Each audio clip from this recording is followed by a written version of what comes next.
Hi, everyone. This is the acyuta-bhava from Nightlight Astrology, and these are your sun and rising sign horoscopes for the month of April 2020. In this video, I'm going to take a look at the water signs. We're going to look at Cancer, Scorpio, and then Pisces in order. Now, I've been getting a lot of people joking around like, oh, these horoscopes should be interesting since a huge amount of people right now are stuck at home. What possibly could happen?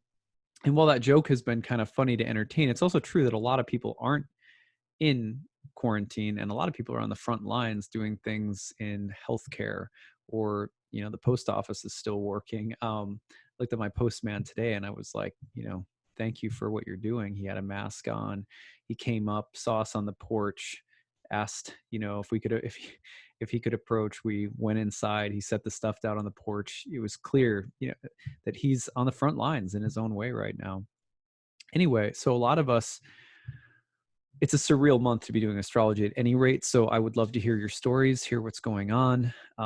It certainly is an interesting time. So let's go ahead and dive in. I'm going to treat this like any other monthly horoscope and just imagine that all the same themes are going to be applicable, even if we're in our living rooms. Although, again, not everyone is. So we're going to start off with Cancer on the ascendant, Cancer rising. And let's take a look at the transits that are coming through at the very beginning of the month, starting with Neptune and Mercury.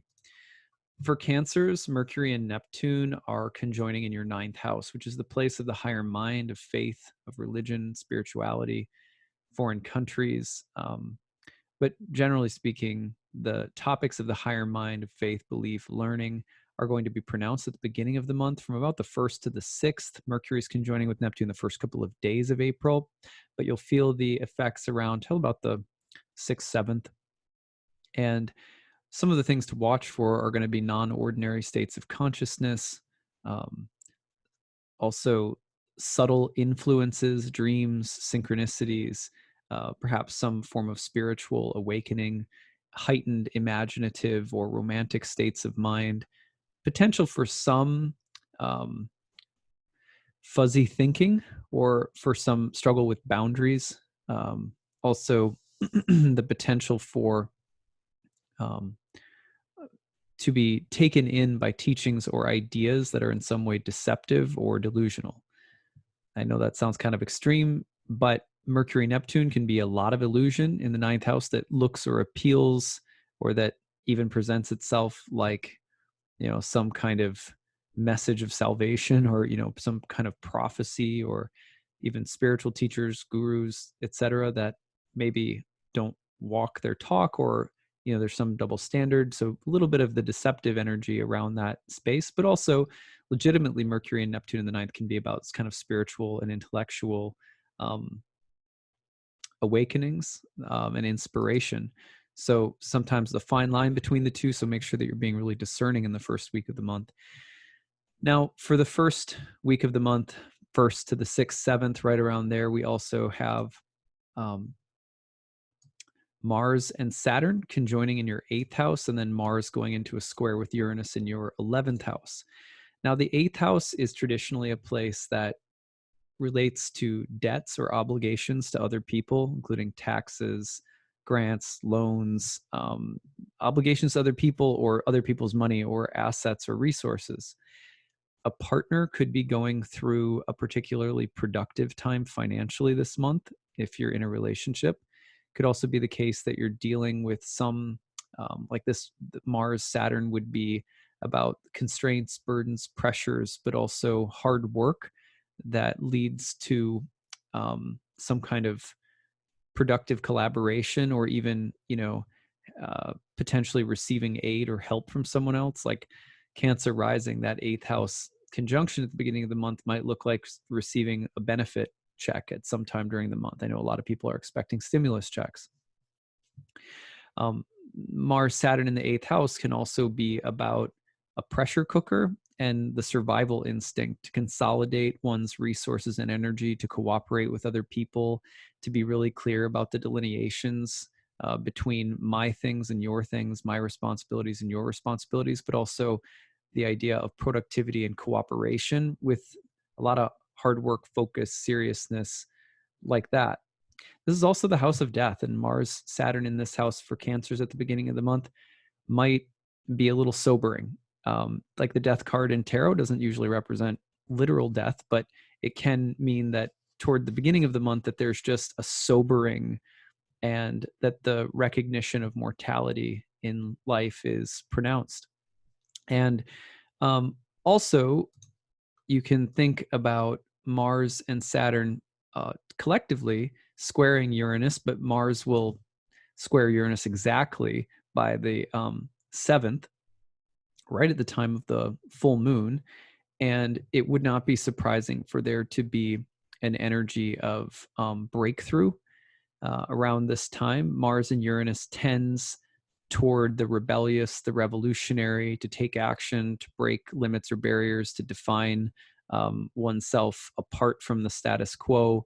And this may be something that you're doing right now socially in some way, that there is some kind of rebellious or demonstrative move that you're making, because Mars and Uranus in the 11th oftentimes are, from the 8th to the 11th, are about, social taboos and kind of bucking social norms.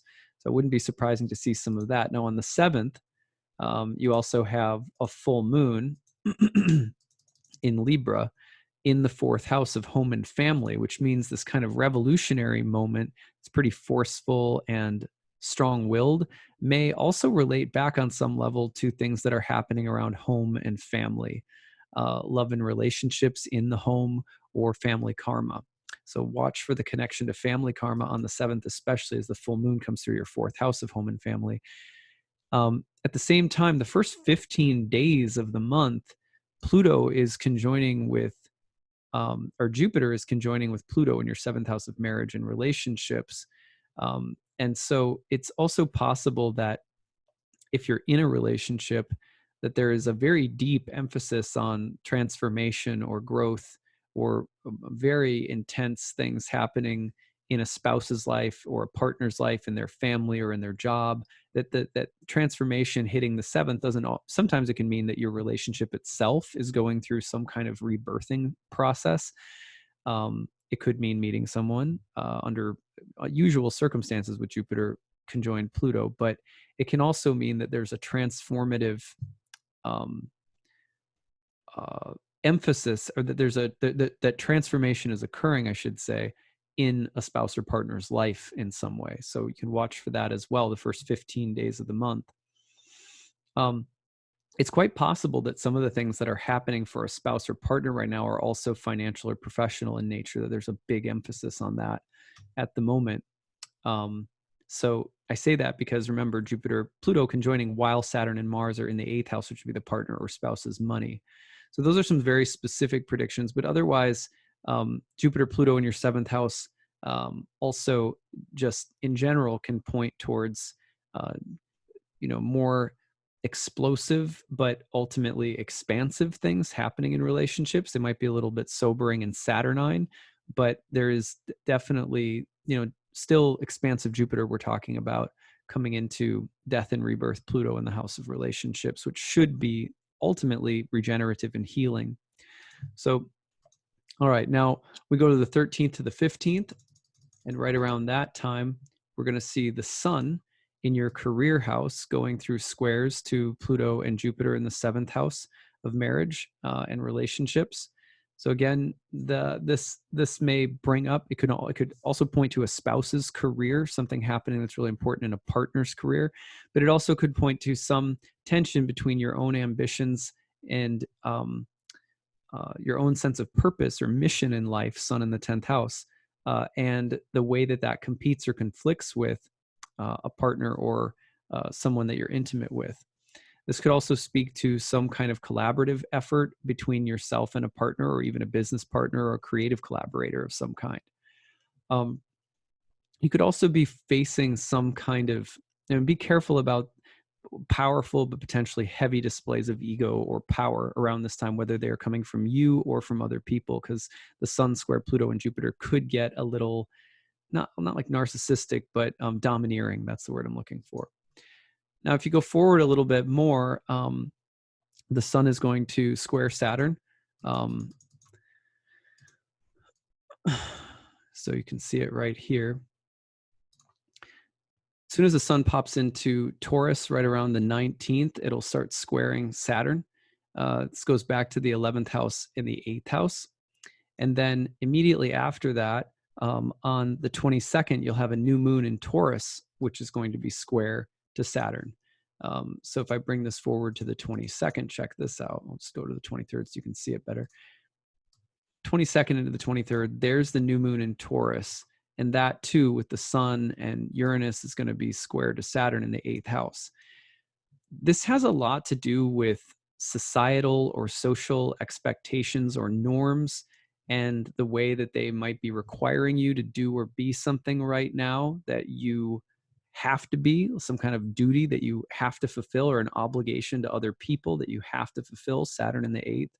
While meantime, there's some way in which you're trying to break free and redefine your sense of self, or you need to, in a sense, break the confinement of different kinds of social expectations. I'm not suggesting that you run out of social, distancing, but don't be surprised if there is some impulse to recreate yourself in the social sphere of life, and that there's a push and pull between also having a lot of obligations or expectations that you have to deal with right now. So that's the energy that comes through from the 19th through the 22nd, when the sun squares Saturn and then the new moon in Taurus squares Saturn. Now, between the 24th and the 30th, Mercury then goes through the exact same party. Let me just speed it up and show you. So Mercury is going to go through the same squares to Pluto and Jupiter in the 7th house, and then a conjunction to Uranus in the 11th house. I get the feeling that there is some need to defy what other people need or want or expect from you this month, and yet there's some simultaneous way in which you're not going to be able to escape some level of obligation to others. So that's the general mood that I'm picking up on. I think it could be a spouse, could be a family member or a friend, could be work. But there's some way in which you're going to be sort of expected to do or be something that you're also trying to progressively break free from. I know that that in some ways defines the social situation that many people are in this month, but for Cancers, I think it relates back a lot to your sense of ambition or purpose professionally, and its kind of relation to marriage or spouse, and maybe obligations around family a bit as well, since obviously you're a Cancer. Now, that's the last push of the month. So that kind of conservative energy, Saturn, and that revolutionary impulse of Uranus, you'll feel really strongly. All right, let's go back, wind it up, and start over with Scorpio on the ascendant. Whoops. Here we go. So we're going to put Scorpio on the ascendant now. We'll start over from the top. And we have, at the very beginning of the month, once again, Mercury and Neptune coming into a conjunction in your 5th house, which is a house of creative self-expression. It's also a house that's related to children and also to sexuality to a certain extent, or romance. And so Mercury's conjunction to Neptune in this house at the beginning of the month could mean that, especially Neptune and Pisces being watery, this could mean that you are in a state that's more vulnerable emotionally, that is more expressive creatively. It wouldn't be surprising to see some degree of emotional outpouring, or creative outpouring. Might be spiritual in nature, creative in nature. You have to be careful that Mercury, Neptune in the 5th can also be about like drinking too much or overindulging in something you're trying to do as a way of escaping. So don't turn your mind off and go into, sort of the Mercury, Neptune la la land, because you could easily get sort of overwhelmed by something. At the same time, creative, imaginative states of mind that are pretty fluid could be really nice at the beginning of the month, the first 7 days here. And also, don't be surprised if there is a focus on your children and their mental space, or potentially overly worrying or being paranoid. Mercury, Neptune can get a little, your thinking can become a little, diluted. And so, or you can chase, imaginative anxieties. So be careful of that around the topic of children. Frankly, some people, Scorpio risings, could get pregnant this month with that energy in your fifth house because it's pretty fertile, the water energy. But it might take you by surprise. You also want to watch out for deception or gossip or anything that is manipulative, especially in relation to pleasure, joy, fun, recreation. A lot of people are looking for pleasure right now because a lot of people are feeling cooped up or depressed or just dealing with a lot of heaviness because of maybe their job has them on the front lines in some way. It's really important that whatever we do to seek pleasure, if you're a Scorpio rising, it's not escapist in nature. Now, if you go forward from the 1st to the 6th, another big piece of the month is the Mars-Saturn conjunction in your 4th house. This can be creating a lot of stress or pressure or tension around the topic of home and family this month. You might feel it more acutely the first week of the month, but it's sort of there all month long. Saturn in the 4th can be about, very literally, it's the picture of confinement or confinement, and with Mars, some degree of frustration. It's a great time if you need to do like home projects. Seriously, I know lots of people are saying that, but like if you are quarantined and you are like, what do I do with myself? Well, Mars, Saturn in your 4th house, you can clean your garage, you can organize your kitchen, you can clean out the basement. Go through the old boxes full of stuff that need organizing. Mars, Saturn in the 4th can be about hard, productive, concentrated work within the home or family. It can also point to more difficult and frustrating karmic factors that you're dealing with around parents or home or family karma in general. So watch for that, like the first 7 days of the month. It may also be about consolidating resources and just developing a stronger foundation if you need it to be able to persevere through something that you're dealing with. Now, Mars by the 7th is going to square Uranus in the 7th house of marriage and relationships. Could be some tension connecting the topic of relationships and home and family right around the 7th. Maybe some need to break free or to gain more independence or to separate oneself somehow from difficult circumstances around home, family, marriage, and relationships. It's a moment of individuation too. So the things we're learning right now about home and our romantic relationships are if you're Scorpio rising, are very intense. And there could be this moment of greater breakthrough that comes.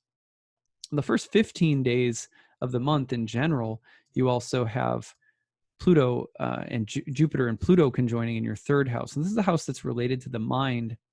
And it could suggest that there is something of a mental or what I want to say, almost like intellectual breakthrough. The breakthrough comes from the Jupiter's conjunction to Pluto. Jupiter, of course, represents wisdom, and Pluto represents death and rebirth. And the 3rd house is the place of the mind. So when you put all of that together, you get this feeling that Scorpios could be going through a really transformative, like your mental state could shift significantly this month, just in the way that you think or the way that you cognize, the way that you perceive the world. It could also be that you're getting turned on to learn or study something right now. And that's due to, the 3rd house being a place of learning as well.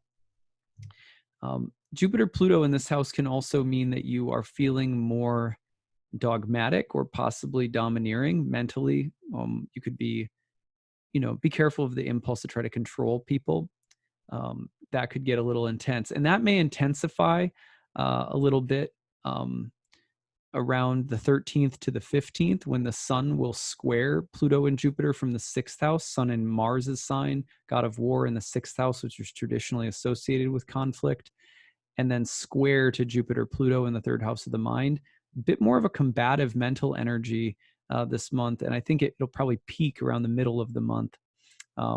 Could be that you're also literally working in some place that is requiring you to be very tough, and you might have to take on a mindset this month like a soldier in battle. Not surprising to me if we were to see a lot of Scorpios, really in the front, on the sort of front lines of healthcare or, just services that have to stay open. and dealing with it and having to develop this kind of mental fortitude and this feeling also of wanting, in some ways, wanting to break free from that. So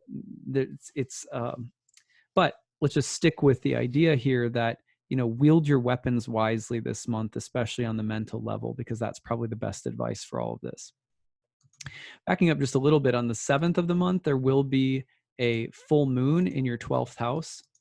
And the full moon in the 12th house will be in Libra. But that's on the 7th, full moon in the 12th house on the 7th of April.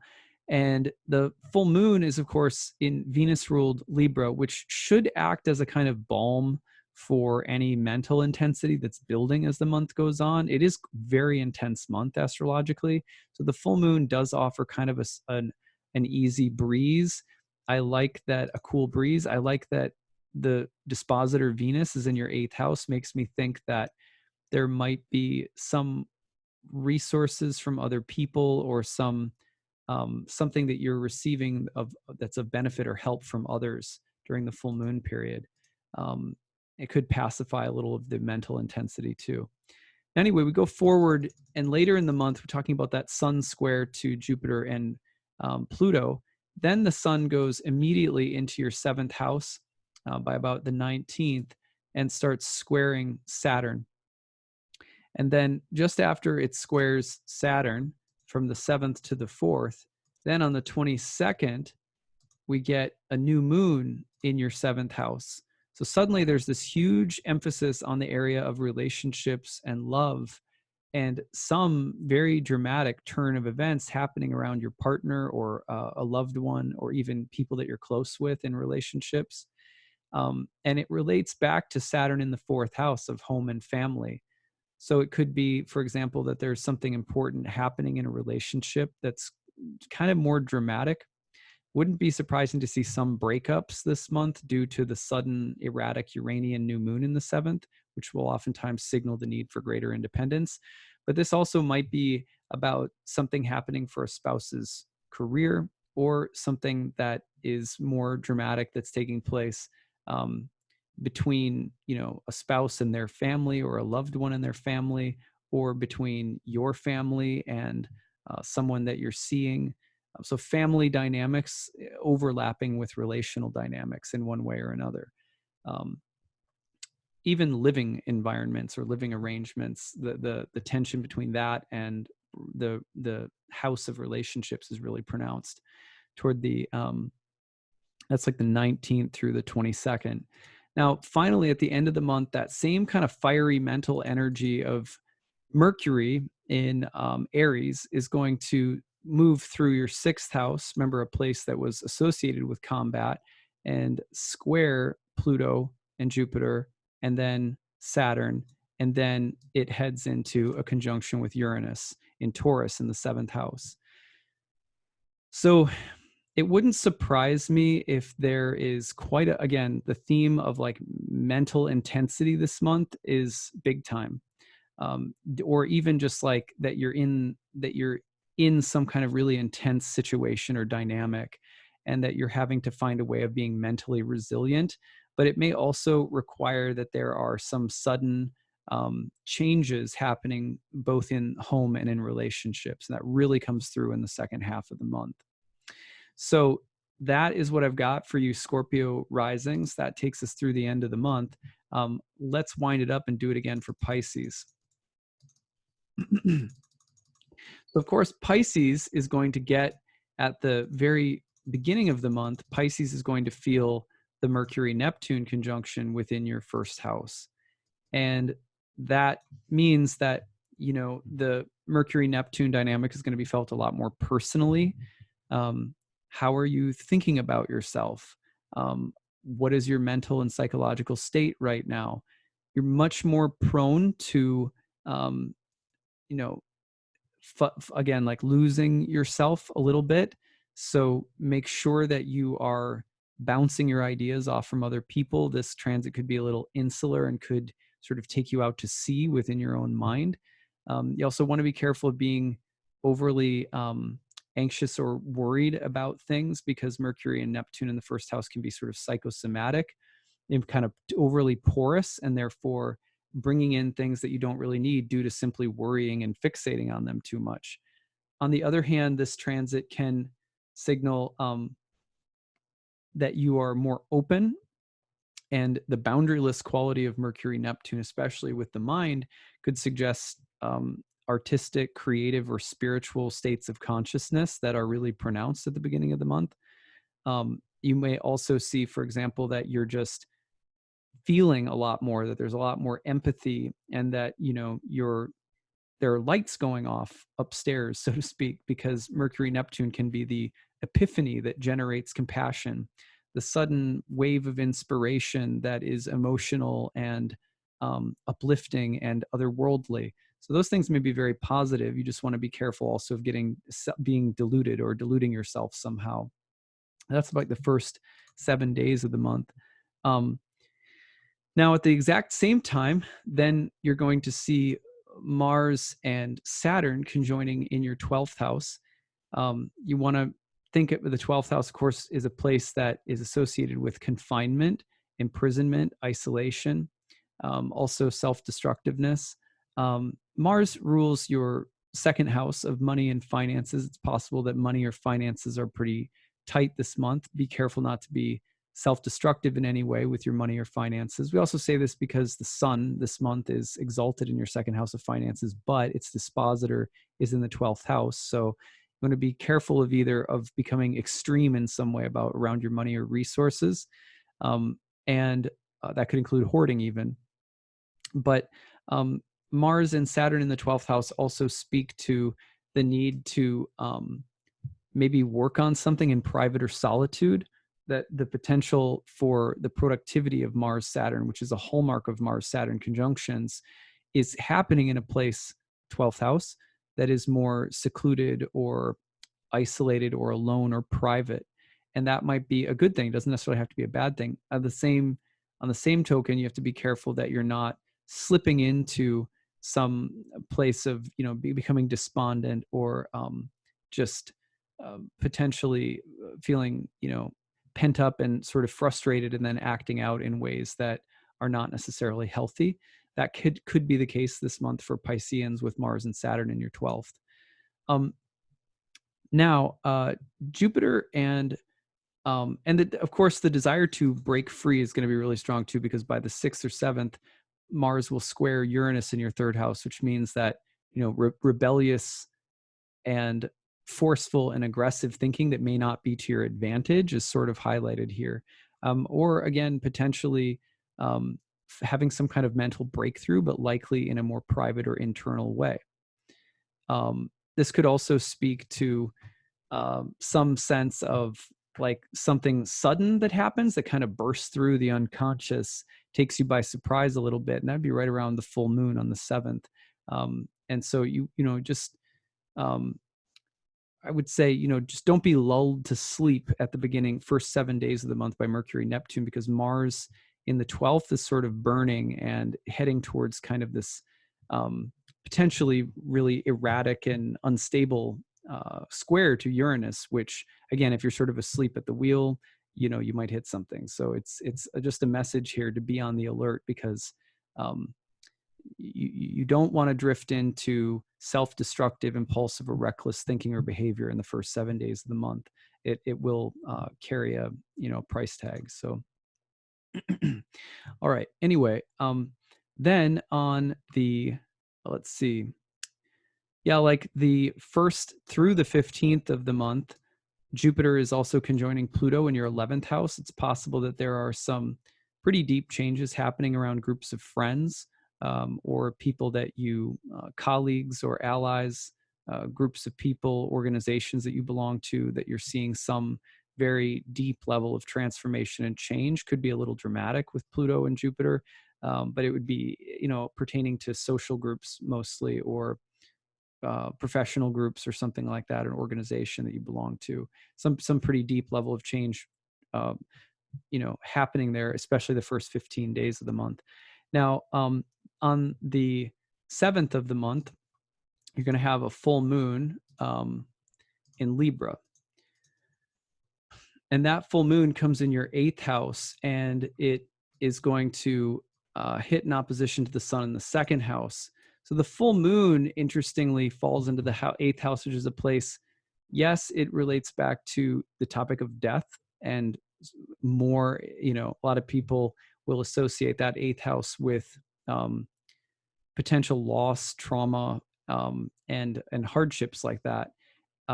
If they were going to relate back to anything, it would probably have something to do with finances or money, or relating back to living situation or family karma, because we're talking about a full moon in the eighth house whose dispositor Venus is back in the fourth house of home and family and property.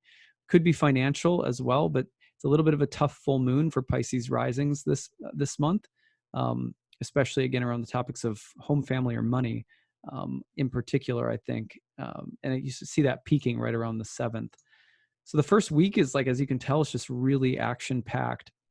Then let's see, we go to the 13th to the 15th, and we start to see the sun in Aries in your second house squaring Pluto and Jupiter in your 11th house.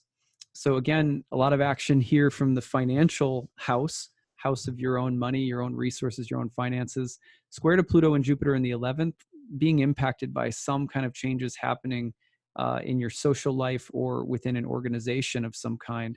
That would be probably the most basic interpretation. But we could also see, because what's going to happen immediately after that is the sun is going to go into Taurus. Just as the sun goes into Taurus, it will immediately square Saturn in the 12th house. And then right after that, then there's a new moon in Taurus on the 22nd in your third house. And that new moon is also square to Saturn in the 12th house. The sequence that's happening right after that is from Mercury.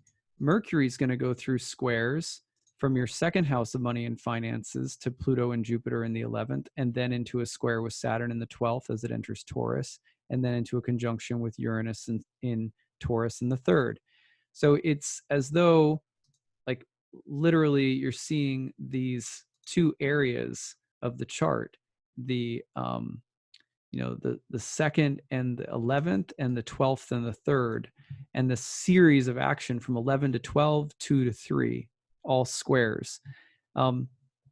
This tells me that because, again, there's probably some kind of social change that's happening in your life right now, maybe within a group or an organization, and that it's having a real impact on finances. And then immediately after that, there's this emphasis on mental and intellectual, like, inventiveness, either dealing with or responding to some kind of confining or restricting situation, or immediately you could say it's immediately after dealing with some kind of changes around money, let's say, that there is some need to innovate a new solution, and that you're having to do so with limited resources, or that you're alternating between themes of sort of being bogged down by something, and also trying to conjure up new ways of dealing with